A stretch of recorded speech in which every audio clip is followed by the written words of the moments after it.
우리 예수님께서는 어린아이의 손을 통해 주어지는 작은 꽃 한 송이를 받으신다고 말씀하셨는데 우리 미리 한복을 준비해서 최고의 오카리나 실력은 아니지만 그 배운 실력을 가지고 또 우리 하나님께 찬양하는 이 찬양을 아마 하나님께서 정말 기뻐하시며 받으셨으리라 믿습니다. 그 모습을 보면서 여러분 표정이 더 행복하신 것 같아요. 네. 우리 모두가 그런 작은 것 하나라도 최선의 헌신을 하나님께 드릴 수 있게 되기를 바랍니다. 우리는 다음 주에 연말 기도 주간을 맞이하게 됩니다. 한 해를 돌아보고 반성하고 회개하고 새롭게 다짐을 하는 시간입니다. 저는 이 시간에 우리 다시 한번 대속제일의 의미를 살펴보면서 요 앞에 정결하리라 라는 제목으로 말씀드리고자 합니다. 제가 주중에 감기를 좀 심하게 앓아가지고 오늘 많이 나아진 것이 목소리가 이 모양입니다. 여러분들께 죄송스럽고요. 이 불편한 목소리 양해 부탁드립니다. 먼저 레위기서 23장 27절로 29절의 말씀을 보시겠습니다. 레위기서 23장 27절로 29절입니다. 7월 10일은 속죄일이니 너희에게 성해라.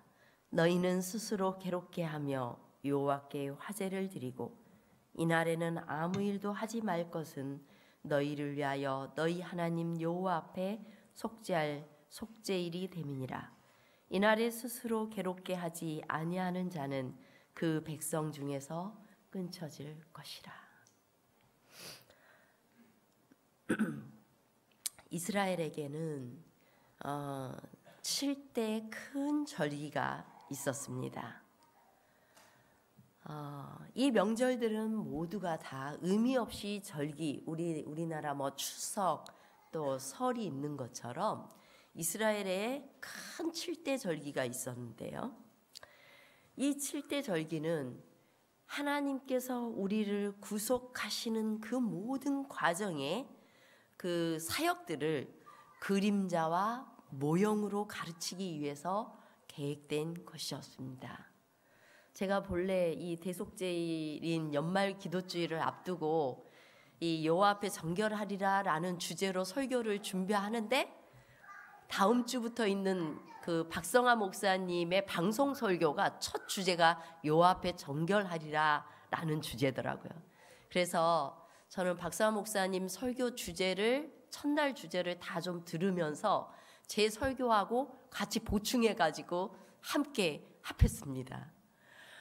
그래서 다음 주 월요일부터는 저희가 화요일부터 이렇게 들으면서 저희를 살피는 시간을 가질 건데요. 첫 번째 절개가 유월절입니다. 유월절은 1월 14일, 유대력으로 1월 14일이에요. 현재 태양력으로는 3, 3월쯤 되는데요. 그때 이 시기는 봄에 이스라엘 백성들은 수확을 하고 또 가을에 씨를 뿌리는 우리하고 조금 반대 개념으로 이해를 하셔야 됩니다. 그리고 이모작이었고요. 이제 이 유월절은 특별히 십자가에 달리신 예수님을 우리에게 모형으로 그림자로 보여주는 절기였습니다. 그래서 유월절 절기를 지키게 하는 모든 과정이 다 예수님을 상징하고 있었어요. 특별히 십자가에 돌아가실 예수님을 상징하고 있었습니다. 그리고 다음 날 1월 15일 그날은 무교절이라고 해서 누룩을 집안에 두지 말아야 되었습니다. 누룩은 죄를 상징하고 또 이 절기는 우리의 모든 죄를 도말해 주시는 예수님을 상징했기 때문입니다. 그리고 다음 날이 초실절이었는데요. 이날은 요제절이라고도 했습니다. 곡물의 첫 수확을 이렇게 흔들어 가지고 하나님 앞에 제사를 드렸는데요. 이 첫 번째 수확, 좀 이른 수확이었어요.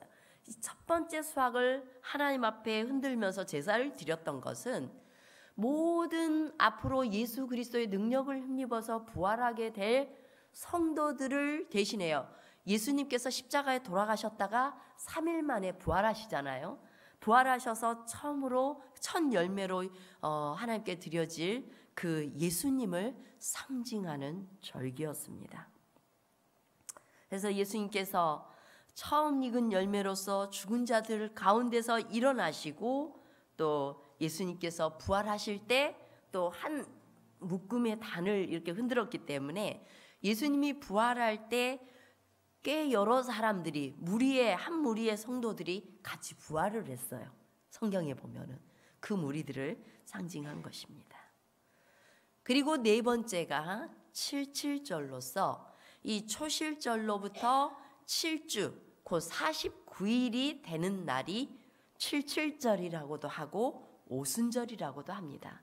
그래서 예수님께서 돌아가시고 또 부활하시고 또 승천하신 이후에 오순절에 성령을 부으셔서 제자들이 성령을 부으셔서 많은 사람들이 하나님께로 예수님께로 돌아가는 그 시간을 가리켰어요.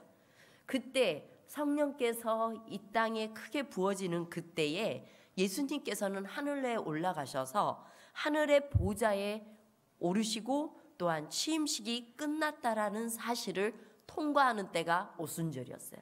그래서 예수님께서 가신 대신에 성령께서 이 땅에 임하셔서 예수님이 성령을 통하여서 우리 안에 거하시도록 성령께서 풍성하게 부어진 때가 바로 우리 사도행전에 기록된 예수님이 승천하신 후에 제자들이 열심히 기도하다가 성령을 받은 오순절 때가 바로 그때였던 것입니다. 이제 이 네 개의 절기가 예수님의 초림을 가리키는 절기였어요. 예수님이 이 땅에 어떻게 오시고 어떻게 하늘에 승천하실 것인지에 대해서 정확하게 구약시대의 이 모형으로서 예수님을 백성들이 알아볼 수 있도록 주신 절기들이었습니다.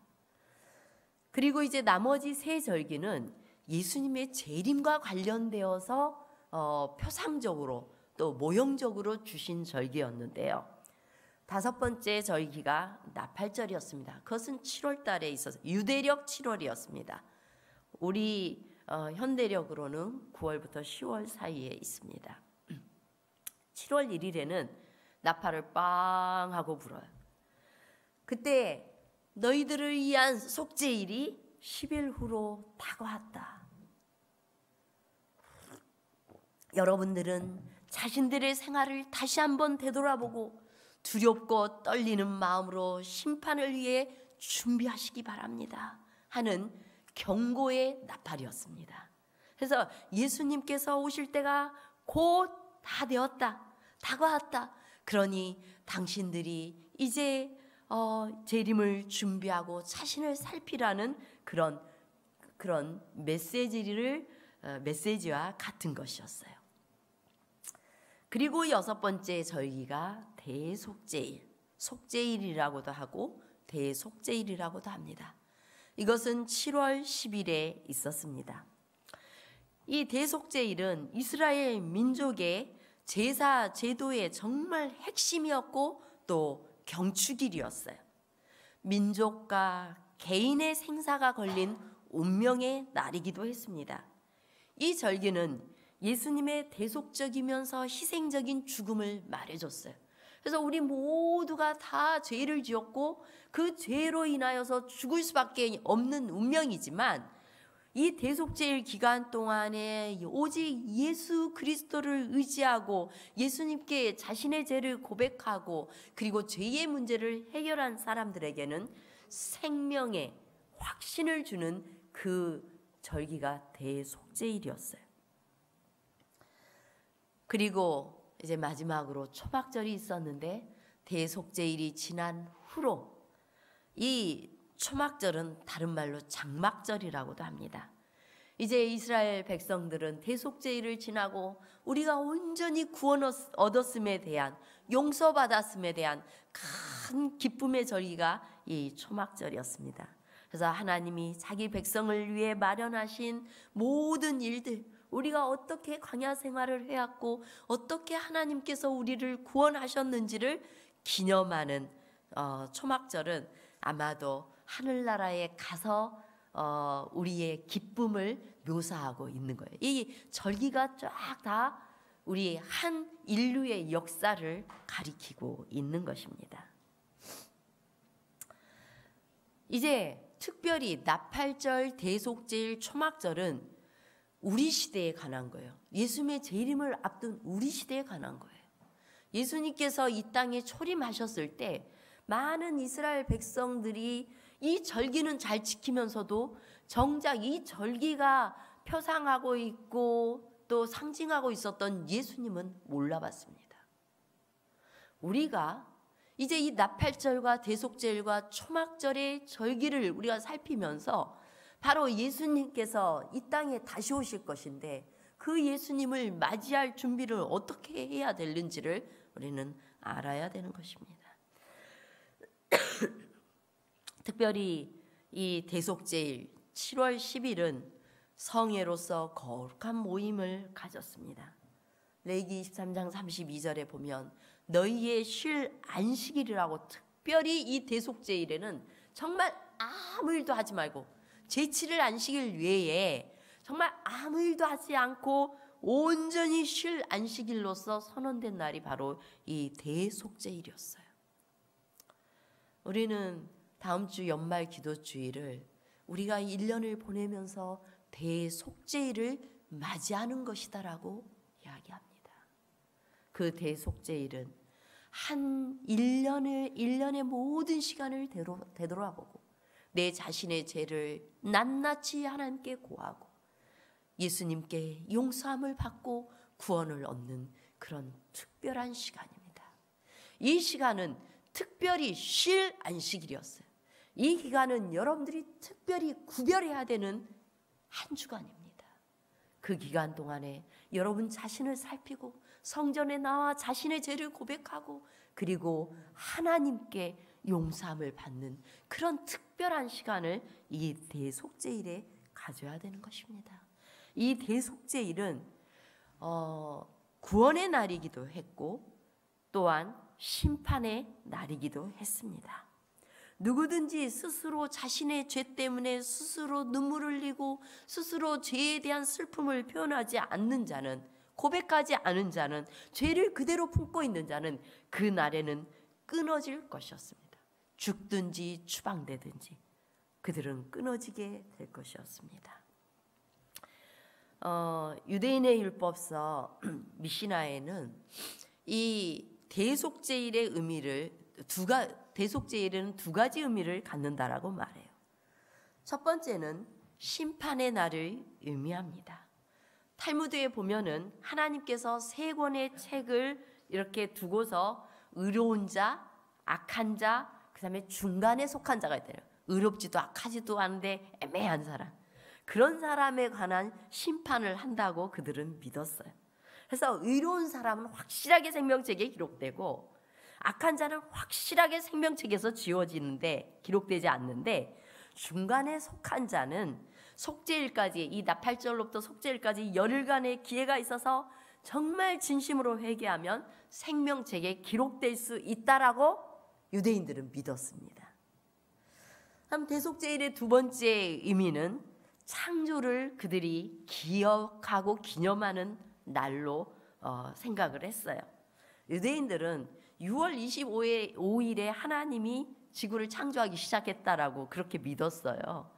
그리고 이 7월 10일에는 특별히 창조를 기념하는 날로서 새로운 세상이 자기 안에서 새롭게 창조되기를 기원하면서 나팔절을 보냈습니다. 한마디로 이 고린도후서 5장 17절에 그런즉 우리가 그리스도 안에서 뭐가 되었어요? 새로운 피조물이 되었다. 이런 개념이에요.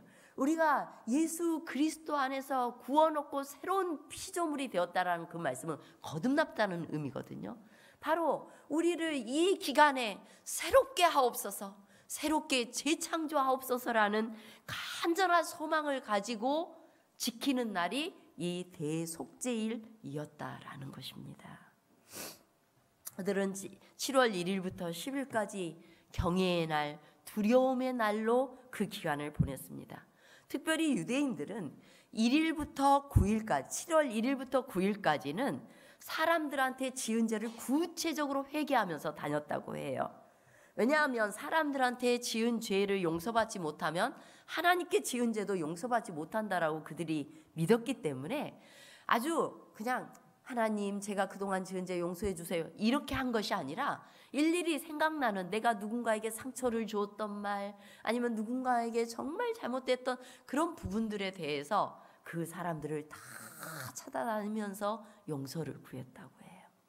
용서를 청하면 반드시 용서하게 되어 있었습니다. 왜냐하면 자기가 용서 안 하면 자신도 하나님께 용서를 못 받는다라고 믿었어요.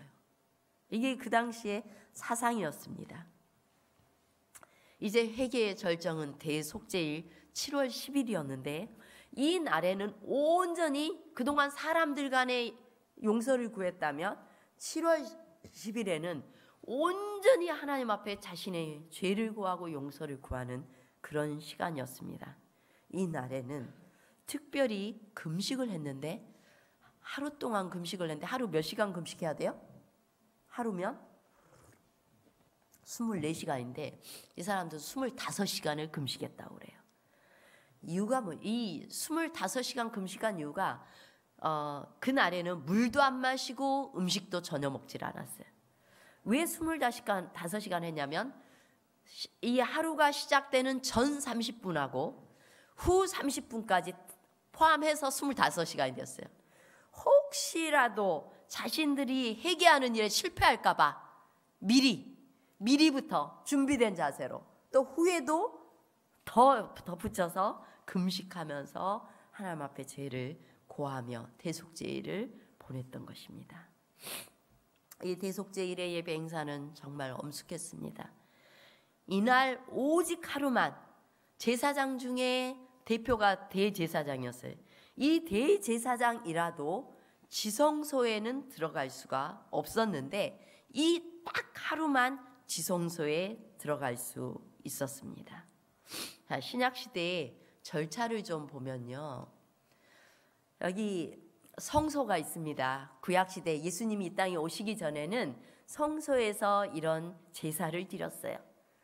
이 뜰이 있고 또 문은 오직 하나밖에 없었어요. 예, 문은 오직 하나밖에 없었고 그리고 이제 성소 안으로 번제단이 있고 물두멍이 있고 성소가 있었습니다. 근데 그 성소 안이 어떻게 구성되었는가? 자, 이제 동쪽에서 해를 등지고 서쪽을 향해 나아가요. 이유가 뭐냐면 많은 그 당시의 사람들이 태양신을 숭배했거든요. 그런데 이 태양신을 숭배하는 것은 하나님과 아주 반대되는 그런 이방을 숭배하는 것이었어요. 그래서 의의 태양신 예수 그리스도가 계셨지만은 그러나 이 태양을 숭배하는 건 바람직하지 않았기 때문에 태양을 등지고 하나님 앞으로 나아가게 그렇게 설계가 되어 있었습니다. 그리고 번제단이 있고 또 물두멍이 있고 그리고 그 안에 성소가 있는데 성소는 또 성소와 지성소로 나뉘어졌어요. 성소는 지성소의 3분의 2 크기였고 지성소는 3분의 1 크기였습니다. 성소 안에는 뭐가 있었어요? 떡상, 7촛대, 분향단이 있었고 그리고 휘장이 지성소 사이를 가로막고 그리고 지성소 안에는 법궤가 있었습니다. 근데 이스라엘 백성들이 나중에 법궤를 빼앗긴 후에는 이 이스라엘 백성은 법궤 대신해서 기초석을 갖다 놓고 법궤를 대신해서 기초석을 갖다 놓았다고 해요. 그리고 누가 대표로 제사를 드려요? 대제사장이 이제 이 대속죄일에는 이 지성소 안에까지 가도록 되어 있었습니다. 7월 1일에는 전국적으로 나팔절의 나팔소리가 빵 하고 울려 퍼졌어요. 이제 열흘 후로 대속제일이 가까웠습니다라고 백성들이 상기시켰습니다. 그리고 대제사장이랄지라도 아무리 대제사장은 예수님을 상징했거든요. 우리의 죄를 짊어지고 가실 예수님을 상징하긴 했지만 그러나 인간이었어요.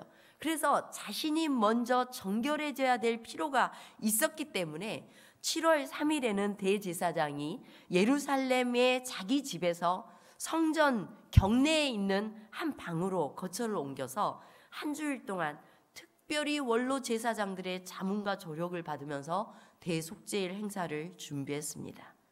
그리고 7월 9일이 되어서는 저녁부터는 대제사장은 식음을 전폐하고 밤새도록 성경을 읽고 풀이하면서 다음 날 아침을 맞이하게 되었습니다. 이제 신약 시대의 대제사장들이 어떻게 이 대속제일 행사를 했는지 대략 살펴보면요. 먼저 대속제일 아침에 대제사장은 목욕을 하고 평소에 있는 황금 예복을 입고 아침 번제를 드려요. 그리고 이제 준비된 숫송아지에다가 숫송아지 한마디에 손을 얹고서 자기와 자기 가족들의 죄를 다 고백하고 용서를 구하는 기도를 드립니다. 자신을 먼저 정결케 하는 거예요. 기도 후에는 이스라엘의 대표자들과 함께 번제단의 북쪽에 서 있는 2마리 염소에게 와서 제비를 뽑습니다. 염소가 미리 또 2마리가 준비되어 있어요. 하나는 여호와를 위한 염소, 거기에는 여호와를 위한 염소라고 해서 붉은 줄을 목에다 맵니다. 그리고 아사셀을 위하여라는 그 아사셀을 위한 염소를 제비 뽑아서 염소의 뿔에다가 붉은색 줄을 맺습니다. 그리고 대제사장은 이제 염소를 잡아서 살상은 그 안에 자기가 먼저 자기를 위해 잡은 숫송아지를 잡은 걸 가지고 또 안에 가서 뿌리고 다시 나왔다가 하는 번거로운 절차들이 다 있는데요. 어쨌든 그런 과정을 거친 후에 대제사장은 이 여호와를 위하여 제비 뽑힌 염소를 잡아서 그 피를 그릇에 받아가지고 지성소로 들어갑니다. 그리고 성소에 들어가서 피를 위로 한 번 또 아래로 7번을 뿌리게 됩니다. 그리고 분향단의 4뿔에 바르게 됩니다. 이 모든 것은 성소를 정결케 하는 1년 동안 하나님의 백성들이 맨날 죄를 짓고 와가지고 성소에 피를 뿌리든지 이렇게 했을 때 성소가 지저분해져 있어요. 그래서 대제사장은 이 대속제일 기간에 온전히 성소를 정결케 하는 것으로서 이제 그 일을 하는 것입니다. 그래서 이제 대제사장이 그 안에 들어갈 때에는 이 방울을 달고 발에 방울을 달고 끈을 달고 들어가요. 만약에 대제사장이라 할지라도 회개하지 않은 죄가 있으면 그 안에서 죽을 수 있었거든요. 하나님 앞에 나아가는 거기 때문에. 그래서 만약에 그가 죽으면 소리가 나지 않는 거예요. 방울 소리가. 그러면 이 끈으로 잡아내야 됐던 거예요. 그래서 대제사장이 두려움과 떨리는 마음으로 정말 회개하고 그곳에 들어갔던 것입니다. 이제 자신의 모든 죄를 속하고 또한 하나님의 간합하심을 받아서 이 피를 뿌렸다는 건 예수님을 상징해요. 예수님을 의지해서 감히 하나님 앞으로 나아갈 수 있었던 거죠.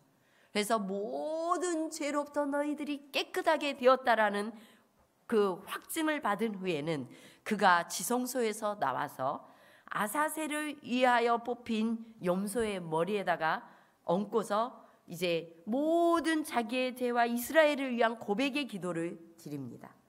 그러면 이 죄를 다 그쪽 아사셀을 위한 염소에게 다 전가를 시켜버려요. 그러면 미리 정해진 한 사람이 그 염소를 끌고 어디로 나가냐면 광야로 나갑니다. 그래서 이 염소는 이 줄로 바위에 연결된 채 언덕바지로 굴러내리면서 이렇게 죽게 되는데요. 그러면 이 아사셀을 위한 염소가 광야로 보내지는 동안 대제사장은 무엇을 하는가? 성전에서 율법 두루마리를 읽습니다. 율법을 읽고 성전 봉사를 하고 감사하고 또 죄의 용서와 또 이 성전과 백성과 제사장과 다른 모든 일들을 위해서 축복 기도를 드리는 것입니다. 그는 그리고 손발을 씻고 다시 백색 예복을 벗고 황금 예복을 갈아입고 이제 저녁 번제를 드리고 나오게 됩니다. 그렇게 저녁 분향을 한 다음에 대제사장의 일은 모든 것이 마쳐지고 그는 이제 평상복을 갈아입고 일주일 만에 집으로 돌아가게 됩니다. 거리에는 그때부터 등불 행렬과 축제가 베풀어지고 대제사장의 집에는 친지와 친구들이 모여 속죄와 구원을 경축하는 성대한 잔치가 밤늦게까지 베풀어집니다. 그러면 대제사장이 이런 성전 봉사를 하는 동안 하나님의 백성들은 뭐 하고 있었을까요? 온전히 쉬는 날 뭐 하고 있었을까요? 다 성소 주변에 모여서 이 출애굽 후에 광야에서는 이렇게 성소 사방으로 진을 치고 모여서 그들이 이날에는 자신의 죄가 아직도 회개하지 않은 죄가 있는지 하루 온종일 살피면서 정말 두려움과 떨림 속에 그렇게 있는 것입니다. 그게 이 대속죄일이었어요. 이제 그 중에 아무도 죽지 않았으면 하나님께서 우리를 구원하시고 용서하셨다라는 큰 기쁨 때문에 모두가 함께 잔치를 하게 되었던 것입니다. 자, 이제 주님께서 우리에게 정결하라고 말씀하십니다. 그런데 주님께서 우리에게 7월 10일은 속죄일이니 스스로 괴롭게 하고 또한 이날은 아무 일도 하지 말고 속죄일이 되었기 때문에 너희가 그렇게 하지 않으면 백성 중에서 끊어질 거라고 말씀하셨는데 이 대속죄일에 대한 것이 원형이 뭘까? 옛날 유월절이나 무교절이나 이런 것들의 원형은 예수님의 십자가였거든요. 예수님의 부활이었거든요. 그런 예수님의 초림이었는데 그러면 이 대속죄일의 원형은 뭘까요? 무엇을 상징했을까요? 그 원형이 계시록 14장 7절에 나옵니다. 우리 함께 읽어보겠습니다. 그가 시작.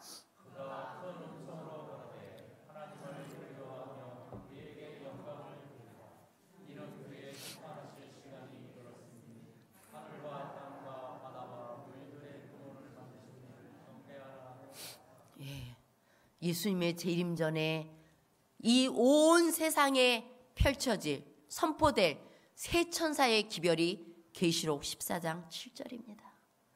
심판하실 시간이 이르렀으니 너희가 하나님을 두려워하며 하늘과 땅과 바다 물들의 근원을 만드신 그분을 경배하라. 지금 너희들이 지금처럼 정신없이 살 때가 아니다. 예수님의 재림의 날이 다가왔으니 너희가 하나님께로 돌아가라. 다니엘서는 1844년에 이 역사적으로는 예수님 재림을 앞두고 1844년에 이 성소 봉사가 시작되었는데요. 다니엘서에 이렇게 예언하고 있습니다. 내가 보았는데 왕자가 놓이고 옛적부터 항상 계시니가 자정하셨는데 심판을 베푸는데 책들이 펴 놓였더라. 여기 놓이고라는 이 단어는 아람어로 르마인데 두다, 가설하다 라는 뜻을 가지고 있어요. 곧 하나님의 심판정이 설치될 것에 대한 예언이었습니다. 이제 하나님께서 심판하시는 그 일이 어느 시점에서 있다고 했는데 다니엘서의 예언을 연구해 본 것이 1844년부터 이제 이 재림 전에 있는 심판이 시작이 된 거예요.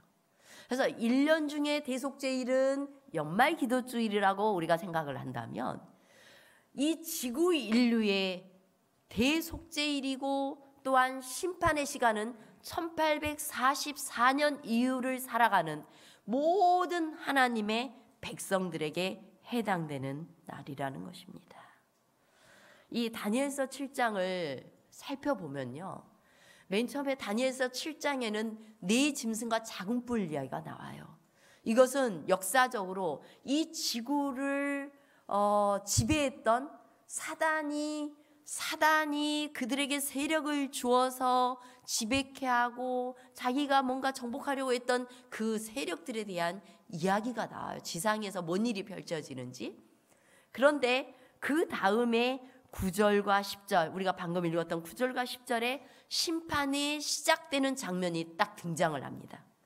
그리고 또 다시 지상 장면이 다니엘서 7장 11절로 12절에 작은 뿔이 어떻게 될지, 예수님을 대적했던 성도들을 괴롭혔던 작은 뿔 세력이 어떻게 되며 내 짐승의 운명이 어떻게 될지에 대해서 쫙 나오고, 그 다음에 마지막으로 하늘 장면, 이 나라가 인자에게 주어지는 재림의 장면이 나오게 됩니다. 그래서 예수님의 재림 직전에 심판이 있게 될 것을 정확하게 다니엘서 7장이 예언하고 있는 것이에요. 자, 근데 하나님 앞에 책들이 펼쳐져 있다라고 했는데 성경은 3가지 책에 대해서 기록을 하고 있습니다. 자, 첫 번째 책이 죄책이에요. 이 죄책에는 모든 죄가 다 기록됩니다. 그것에 대한 말씀이 이사야 65장 6절, 보라 이것이 내 앞에 기록되었으니 내가 잠잠치 않냐고 반드시 보응하겠다고 말씀하십니다. 하나님은 모든 행위와 모든 은밀한 일을 선악간에 심판하시겠다고 했고, 또한 예수님의 눈에 우리 벌거벗은 것 같이 드러나겠다고 말씀하고 있습니다. 죄에 대한 모든 기록들이 죄의 책에 기록됩니다. 또 두 번째 책이 기념책이에요. 이 기념책에는 말라기서 3장 16절 함께 읽어볼까요? 시작. 여호와를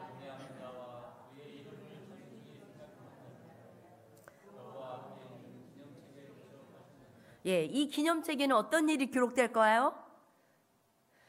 여호와를 경외하는 자들을 위하여 기록된 책이라면 여호와를 위한 모든 행위들, 그리고 또 이 땅에서 주님의 이름으로 베풀었던 구제와 선한 일들, 이 말라기 3장 16절을 살펴보면요, 그 이전에 막 불평하는 사람들이 나요. 아이고 예수님 안 믿는 사람들이 더 잘만 되더라, 오히려 교만한 사람들이 더 복 많아, 이렇게 예수님 실컷 믿어도 소용없어, 이렇게 불평하는 사람들이 나요. 그런데 그런 일들이 있는 중에서도 신실함과 충성됨으로, 그런 중에도 하나님이 나를 인도하고 계심을 믿으며 하나님을 신실히 따랐던 충성된 사람들의 일을 기념책에 기록하겠다고 말씀이 기록되어 있는 것입니다. 그리고 이제 세 번째 책이 뭐냐면 생명책이에요. 또 다른 책이 펴졌으니 곧 생명책이라. 이 생명책은 모든 구원받은 자의 이름이 기록되어 있어요. 한마디로 생명책에는 구원받은 자의 이름이 기록되어 있고, 죄의 책과 기념책이 있는데 기념책에는 의인들의 모든 선한 일과 믿음의 일들이 기록되고, 죄의 책에는 모든 죄된 일들이 기록되는 것입니다. 그래서 하나님께서는 우리의 사람이 죽는 건 한 번 정해진 거지만 두 번째 죽음에 있어서는 우리 모든 사람이 다 심판을 받는 거예요.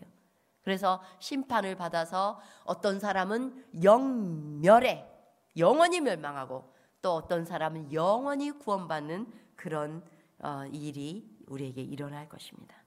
그러면 예수님 재림하시기 직전에 이 심판정이 펼쳐지는데, 이 재림전 심판이라고도 하고 조사심판이라고 해요. 근데 이 조사심판의 대상은 누굴까요? 조사심판의 대상, 그것이 베드로전서 4장 17절 18절에 나와 있습니다. 우리 함께 읽어볼까요? 시작.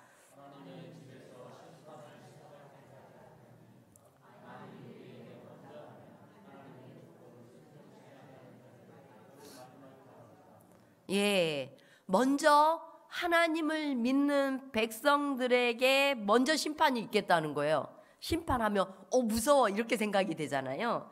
이 심판의 개념은 조금 다른 개념이에요. 자, 이제 조사 심판이라고도 하는데요. 우리 함께 이 각시대 대쟁투에 있는 말씀 읽어보겠습니다. 시작.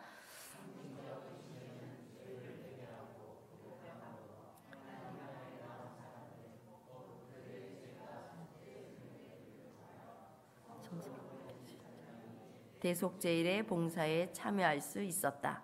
그와 마찬가지로 마지막 대속제와 조사 심판의 날에는 하나님의 백성이라고 공언하는 사람들의 사건만을 다루게 된다. 이 예수님 재림하시기 전에 악인들은 이때 심판 안 받아요. 악인들은 언제 심판받아요? 예수님 재림하신 후에 1000년 지난 후에 영원히 죽을 심판을 받아요. 그리고 1000년 동안의 성도들에 의해서 심판을 받습니다. 그런데 오직 하나님의 백성들만 예수님 재림 전에 조사 심판을 받게 되는데요. 왜 조사 심판을 받냐면 이 사람이 왜 생명책에 기록되고 왜 구원받을 수밖에 없는지에 대한 조사가 시작되는 거예요. 이 사람이, 사단은 우리를 고발해요. 예수님은 변호사로서 하나님께 서 있고 사단은 검사로서 서 있어요. 우리를 고발해요. 그래서 이런 죄가 많은 인간들은 죽어야 마땅합니다. 이렇게 할 때 미리 이 재림전 심판을 통해서 예수님께서 나의 피 하면서 우리 이 아이가 죄를 지었지만 그러나 진정으로 저를 의지하고 제 피를 의지하여서 그 모든 죄를 용서함을 받지 않았습니까? 그러므로 이 아이는 구원받기에 마땅한 아이입니다. 이렇게 말해주는 그 심판이 조사 심판이에요. 그래서 나 뭐가 잘못돼서 그거 이놈 하면서 하나님이 조사하고 있나 이런 개념이 아니라 정말 이 사람이 어떻게 구원받을 수 있는지를 그렇게 예수님께서 대변해 주는 심판이에요. 그렇다면 우리가 할 일은 뭐예요?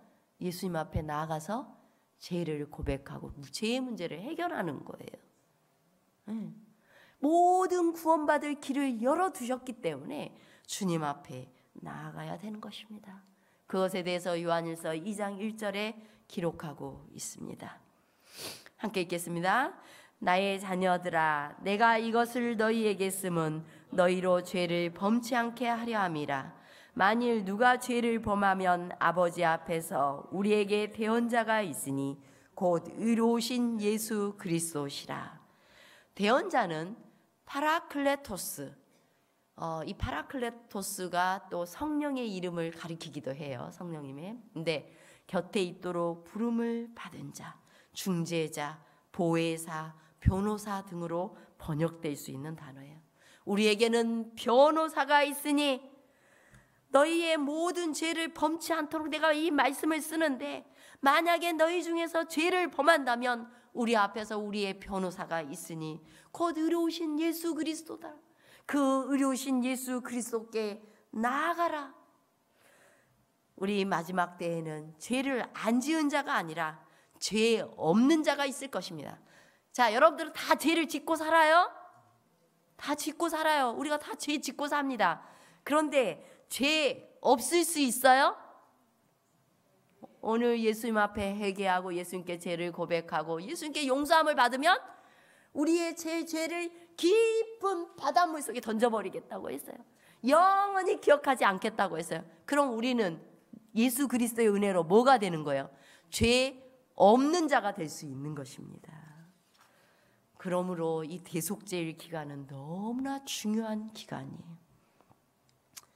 그러므로 자기를 힘입어 하나님께 나아가는 자들을 온전히 구원하실 수 있으니 이는 그가 항상 살아서 저희를 위하여 간구하심이니라. 자기 예수 그리스도를 힘입어 하나님께 나아가는 자는 주님께서 온전히 구원할 수 있다라고 말씀하신 이 약속의 말씀을 굳게 붙드시기 바랍니다. 우리가 죄를 안 짓는 것이 하나님의 뜻이지만 우리를 대언하시는 예수 그리스도가 계심을 기억하고 믿으시기 바랍니다. 그러면 이 조사 심판 혹은 재림전 심판의 결과가 어떻게 될까요? 첫 번째는 생명책에 이름이 남거나 지워지는 것입니다. 우리 함께 읽겠습니다. 시작. 심판 때에 기록한 책들을 펼치면 예수님을 믿은 모든 사람들의 생애가 하나님 앞에 나타난다. 각 사람의 이름이 불리어지고 모든 사건이 세밀히 검토된다. 어떤 이름들은 간합되고 어떤 이름들은 거절된다. 누구든지 회개하지 않고 용서받지 못한 채 기록책에 죄를 남겨두고 있으면 그들의 이름은 생명책에서 지워지고 그들의 선행의 기록도 하나님의 기념책에서 지워질 것이다. 그러나 진심으로 죄를 회개하고 믿음으로 그리스도의 피를 그들의 속죄 제물로 주장한 사람들에게는 하늘의 책에 기록된 그들의 이름 아래 용서받았다는 말이 기록된다. 아멘. 우리 정말 이 은혜의 시간에 주님 앞에 나아가십시다. 그래서 우리의 모든 죄를 주님께 맡기고 이제 죄 용서함을 받으십시다. 그리고 이제 주님께서 주시는 구원을 받고 예수님의 재림을 맞이하게 되시기를 바랍니다. 두 번째로 일어날 일은 그 모든 죄의 책임을 사단에게 전가시킨다는 겁니다.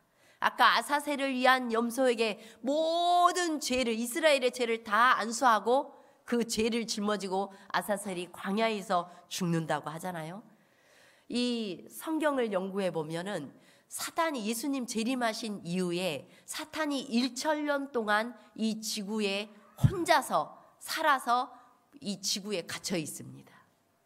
그걸 무적행이라고 해요. 그래서 그는 1000년 동안 이 자기의 모든 죄의 책임이 자기에게 있다라는 것을 알고 이 아사셀을 위한 염소가 광야에서 헤맸던 것처럼 사탄도 1000년 동안 그렇게 있을 거예요. 그리고 그 1000년기 동안에 하나님의 성도들은 하늘나라 가서 왕노릇할 건데 또 심판을 할 건데 악인들을 심판하는 거예요. 그 사람 하늘에 올 줄 알았는데 왜 못 왔지? 이선미 목사 하늘에 꼭 올 줄 알았더니 왜 못 왔지? 궁금하잖아요. 나 같은 죄인이 어떻게 왔어? 저 사람은 절대로 못 올 것 같은데 저 사람이 어떻게 왔지? 이 부분을 우리가 책을 가지고 그 사람이 왜 못 왔는지에 대해서 한치의 의심도 없게 다 심판을 하게 될 거예요. 그래서 마지막에는 천년기가 지난 이후에는 이제 예수님께서 이 땅에 하나님의 백성들과 함께 새하늘과 새 땅이 이제 창조될 건데 새 예루살렘과 함께 지구로 내려올 때 그때 이 악인들이 그때 죽었던 악인들이 부활하고 그들이 유황불로 영원히 망하게 될 것입니다. 그래서 모든 죄의 책임이 다 이 사탄에게 있다라는 것을 상징하는 것이었어요. 각시의 대쟁 뒤에 있는 말씀 또 함께 읽어볼까요? 시작. 그와 똑같은 방법으로 하늘 성소의 속죄 사업이 완성되면 하나님과 천사들과 구속받은 큰 무리들 앞에서 하나님의 백성의 죄는 사단에게 놓여질 것이다. 그리하여 그들은 유혹하여 범하게 한 모든 죄의 책임을 사단이 져야 할 것으로 선고될 것이다. 마치 아사셀 염소가 사람이 살지 않는 지역으로 쫓겨났던 것처럼 사단도 쓸쓸한 지구, 곧 거민이 없고 황량한 광야로 추방당할 것이다. 모든 죄의 책임이 사단에게 전가될 것입니다. 그리고 모든 성도들의 죄가 도말될 거예요. 그래서 그날이 유쾌하게 되는 날이 우리에게 이르러 올 것입니다. 자, 이제 레위기 16장 30절에 이날에 너희를 위하여 속죄하여 너희로 정결케 하리니 너희 모든 죄에서 너희가 여호와 앞에 정결하리라. 주님께서 우리를 온전히 정결하게 하실 것입니다. 그때 비로소 하나님의 공의가 입증될 것이에요. 하나님의 품성이 온 우주 앞에 입증될 것인데 우리는 하늘에 가서 온 우주 거민들과 함께 찬양할 것입니다. 로마서 3장 4절 함께 읽겠습니다. 시작. 오직 하나님은 참되시다 할지어다 기록된 바 주께서 주의 말씀에 의롭다함을 얻으시고 판단받으실 때 이기려 하심이라 함과 같으니라. 자, 하나님은 이 참되신 그 하나님의 품성이 언제 비로소 입증되어 이제 모든 죄의 결말이 주어질 때 사단에게 다 전가시키고 우리를 그리스도로 인하여서 구원받게 되는 그 시점에서 하나님은 사랑이시고 하나님은 공의로우신 분이심을, 사단이 계속해서 하나님의 품성을 공격했는데 그 품성을 온 우주 앞에 세우시고 하나님은 참되신 분으로서 경배를 받게 될 것입니다.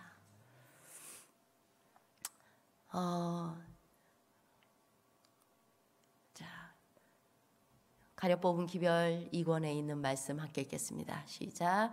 교회는 회개와 겸비와 마음을 깊이 살피는 것으로서 순결케 하는 사업에 착수해야 하는데, 이는 우리가 상징적인 대속제일 곧 영원한 결과가 따르는 엄숙한 시간에 처하여 있기 때문이다. 그 다음 거, 우리는 자복과 회개로서 우리의 죄들이 먼저 심판을 받아야 하는 대속제일 기간 중에 살고 있다. 이제 여러분, 우리는 대속제일 기간에 살고 있고 또한 대속제일 기간인 연말 기도 주간을 맞이하게 됩니다. 마지막으로 요엘서에 있는 이 호소의 말씀을 읽고 마치겠습니다. 여호와의 말씀에 너희는 이제라도 금식하며 울며 애통하고 마음을 다하여 내게로 돌아오라 하셨나니, 너희는 옷을 찢지 말고 마음을 찢고 너희 하나님 여호와께로 돌아올지어다. 여러분, 예수님께로 돌아가시기 바랍니다. 여러분 인생의 모든 죄의 짐을 다 예수님께 맡기고 예수님께서 주시는 평안과 구원을 얻으시기 바랍니다. 하나님과 화목하게 되시기를 바랍니다. 이제 다음 한 주 동안 여러분 가급적 주님의 성전에 나와서 함께 기도하고 또한 자신의 죄를 고백하는 시간을 가지십시오. 그것이 여의치 않는 분이라면 있는 곳에서라도 정말 주님의 말씀을 들으며 또한 여러분들이 자신을 살피는 그런 거룩한 시간을 갖게 되시기를 간절히 바라겠습니다.